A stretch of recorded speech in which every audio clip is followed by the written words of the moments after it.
Olá, boa noite. Graça e paz da parte de Deus nosso Pai e de Jesus Cristo nosso Senhor, a você e a toda a sua família. Estamos então no nosso quarto e último vídeo dessa série Vitrine do Céu, que vem nos trazer o propósito de sabermos ou fortalecer a nossa fé nos principais temas que precisamos entender e absorver, seja no nosso início de caminhada, seja na continuação para muitos de nós que já temos algum tempo de caminhada e precisamos nos fortalecer na fé, nos fortalecer na nossa convicção acerca do que Deus tem para nós, acerca dos planos de Deus para a nossa vida. Falamos sobre a importância do anúncio, falamos sobre a graça de saber que precisamos muito mais que aceitar que anunciem, precisamos também anunciar Deus, anunciar o reino, falar do amor de Deus, a começar pela nossa família. Falamos sobre o amor de Deus na nossa vida e a graça desse amor que, manifestado na cruz de Jesus, nos deu a graça da salvação. Deus que infinitamente amou e ama a humanidade a ponto de entregar seu único filho por ele. Falamos sobre o pecado, que muitas vezes, na nossa pequenez, na nossa fraqueza humana, tem sido nossa resposta. Ferir o coração de Deus nem sempre é um ato voluntário. Muitas vezes é algo que vem da nossa fraqueza, Deus entende isso. Por isso nós vamos partilhar hoje sobre a graça dessa salvação, dessa redenção, naquele que é o nosso Salvador, Jesus Cristo. Jesus, o nosso Senhor, o nosso Salvador. E tem sido um grande desafio. Eu sei que tem sido um grande desafio para cada um de nós, no nosso íntimo e pessoal, para você, no seu dia a dia, nas coisas que você enfrenta, nas coisas que você busca. E na vivência que temos hoje, nos dias atuais, nos fatos seculares, naquilo que ao nosso redor vem tentando abafar a fé que há em nós, vem tentando minar a fé que há em nós, que há em nosso coração. Vivemos uma época muito difícil, vivemos em tempos difíceis, se assim podemos dizer, no que está relacionado à nossa fé, ao exercício da nossa fé, aquilo que acreditamos. Levantar uma bandeira em nome de Deus, ou mesmo levantar uma bandeira em nome de uma causa, não tem sido um desafio fácil. Falar de Jesus Cristo, falar do amor de Deus, falar do reino, tem sido verdadeiramente uma luta, uma batalha ferrenha. Mas mesmo assim, nós precisamos abrir o nosso coração para entender essa verdade de fé. Nós precisamos abrir o nosso coração para absorver isso. Nós precisamos abrir o nosso coração e a nossa mente para que a sabedoria que vem do alto possa impregnar nosso ser e nos fazer entender e sentir com todas as dimensões, com toda a profundidade, esse plano maravilhoso de salvação que Deus tem para mim e para você em Cristo Jesus, nosso Salvador. Talvez seja difícil para você entender, como para mim também muitas vezes foi difícil, entender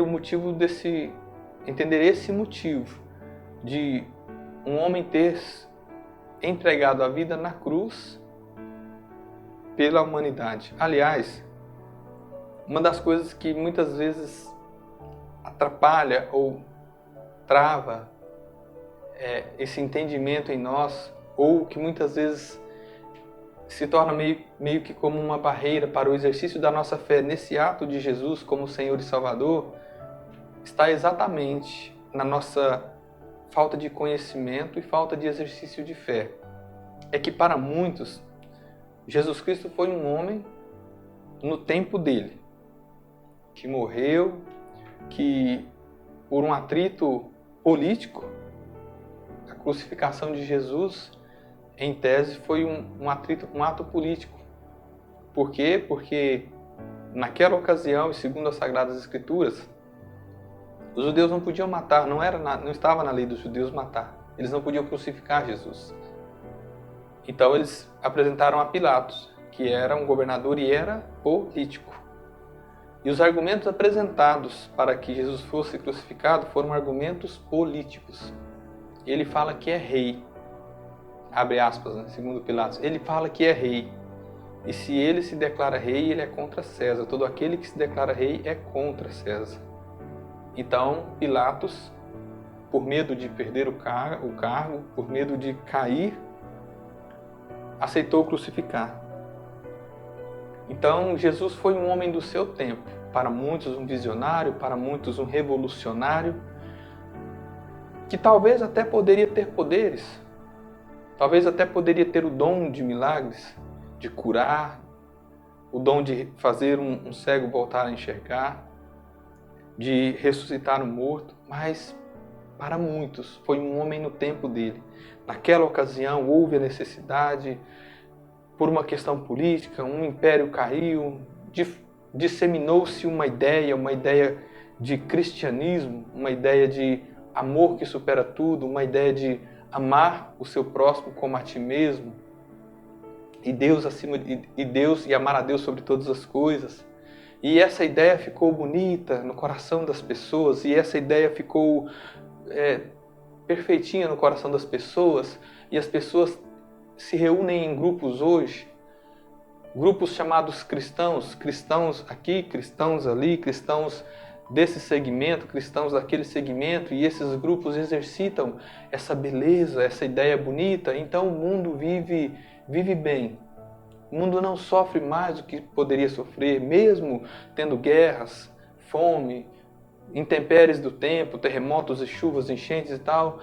O mundo ainda vive bem, porque essa ideia disseminada ainda conforta o coração do ser humano e para por aí. Para muitos é assim. Mas não é essa a realidade. Jesus Cristo não foi apenas um homem do tempo dele. E a crucificação de Jesus vai muito além de um gesto, de um ato heróico, como muitas vezes nós pensamos. Aliás, é uma pergunta que muitas vezes eu me fiz, meu irmão. Qual é a diferença da crucificação de Jesus Cristo, da crucificação de Jesus, e de uma criança que muitas vezes é assassinada brutalmente nos tempos de hoje, e de uma mãe de família que é assassinada brutalmente nos tempos de hoje?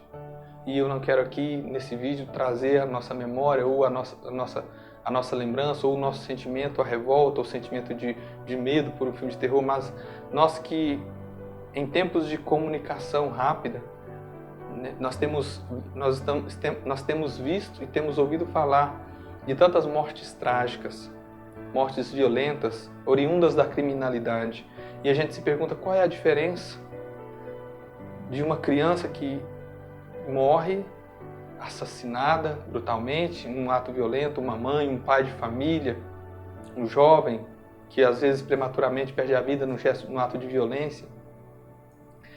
Para Jesus, um homem que morreu na cruz 2000 anos atrás e deixou uma ideia bonita, qual é a diferença?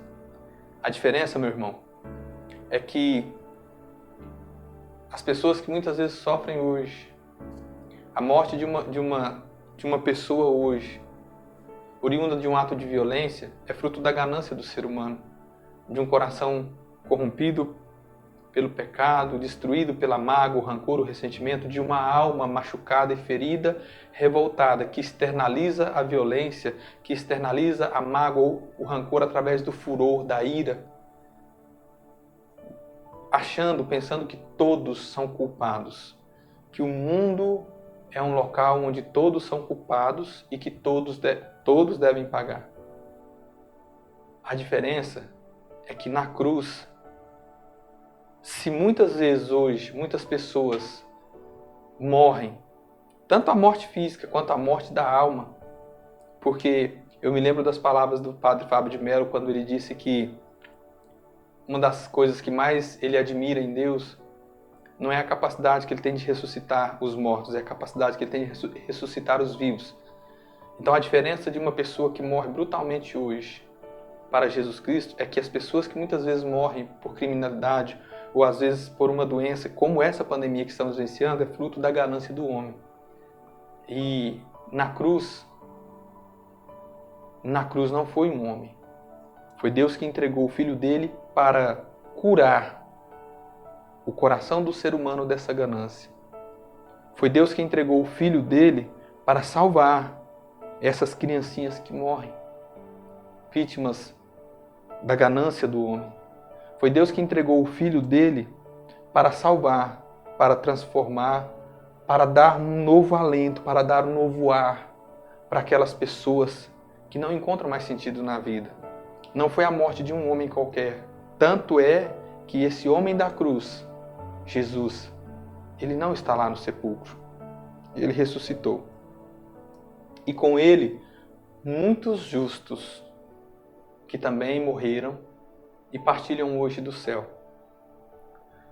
Nós temos esse direito de, muitas vezes, questionar, mas não temos o direito de murmurar. Jesus é o nosso Senhor e o nosso Salvador, porque houve a necessidade da parte de Deus de anular uma sentença. Houve a necessidade da parte de Deus de refazer de novo aquilo que o ser humano estragou, atrapalhou. Paulo vai nos dizer na carta aos Romanos, lá no capítulo 5, que foi por capítulo 5 a partir do versículo 12, foi por um único homem que entrou o pecado no mundo. E da mesma forma, por um homem veio a salvação. Lá em Adão, a ganância, o coração fraco, o coração inseguro, mesmo tendo um diálogo direto com Deus. Porque a palavra vai nos dizer lá no livro do Gênesis, que no capítulo 3, a partir do versículo 9, que o homem conversava com Deus. Adão tinha a oportunidade de falar com Deus, de ser íntimo de Deus. E mesmo assim, com essa força, ele se deixou levar e acabou desobedecendo. E a desobediência de Adão nos custou caro. Porque por essa desobediência o mal se instalou no coração do ser humano. E aí, com os filhos de Adão, Caim e Abel, veio o primeiro ato de violência, então se instalou o mal no mundo. Mas se por um único homem veio o pecado, por um homem veio a abundância da graça. E é essa graça que nos salva. É essa graça que faz a diferença na minha e na sua vida hoje. É essa graça em Jesus Cristo, nosso Senhor e nosso Salvador, que nos faz contemplar a nossa família, contemplar os nossos filhos e dizer: há esperança. É essa graça que nos faz levantar todos os dias e dar um sentido para a nossa vida e dizer: é pela minha família. Seja qual for o sacrifício, não é apenas sofrimento por sofrer. Seja qual for o sacrifício, é pela minha família. É essa graça em Jesus Cristo, quando entendemos o sentido da crucificação, e quando entendemos o sentido da crucificação, o nosso pensamento se encerra na ressurreição, porque muito mais que o crucificado, ele é o ressuscitado, porque a crucificação nos deu vitória sobre a morte e a ressurreição nos dá certeza de céu. Essa é a diferença. Mas para isso, meu irmão, para isso, minha irmã, o convite hoje é de que aceitemos essa graça. O convite hoje é de que realmente vivenciamos essa certeza. Se está difícil para você, em Cristo Jesus, o sofrimento se torna sacrifício e o sentido da vida é fortalecido. Jesus Cristo morreu por mim e por você. E nele nós temos a salvação. Nele, no Cristo, no Filho de Deus, o ressuscitado, nós temos a salvação. Eu quero convidar você, neste momento, mais do que nunca, a refletir sobre essa graça, a refletir sobre o sentido da sua vida a partir da cruz de Jesus. E na cruz de Jesus, encerrar o seu pensamento na ressurreição. Ele não está morto, ele ressuscitou. Ele está vivo. Ele não está no sepulcro. E Ele nos garantiu que na casa do Pai há muitas moradas e que Ele ia preparar um lugar para mim e para você, para os nossos, para a nossa família. Sim, porque a palavra também nos garante, Atos 16:31, crê no Senhor Jesus e será salvo tu e tua família. É comigo. É com você. Existem momentos na nossa vida, meu irmão, que é a partir de mim, é a partir de você, é a partir do nosso íntimo. É o momento que muitas vezes eu chego, eu paro para refletir e penso, é a partir de mim que a graça de Deus vai acontecer na minha vida, porque eu quero essa graça para mim. Eu quero aceitar que Jesus é o meu Senhor e o meu Salvador e vivenciar plenamente essa graça. e vivenciar com a minha família plenamente essa graça. Que Deus nos acolha, que Deus te acolha, que Jesus, o ressuscitado, impere na sua família, impere na sua vida com toda a força do amor de Deus, com toda a força do amor do misericordioso coração de Jesus. Deus abençoe você. Deus abençoe seus planos, sonhos e projetos e que Jesus seja o centro da nossa vida sempre. Que Ele seja o centro da nossa vida sempre. Amém.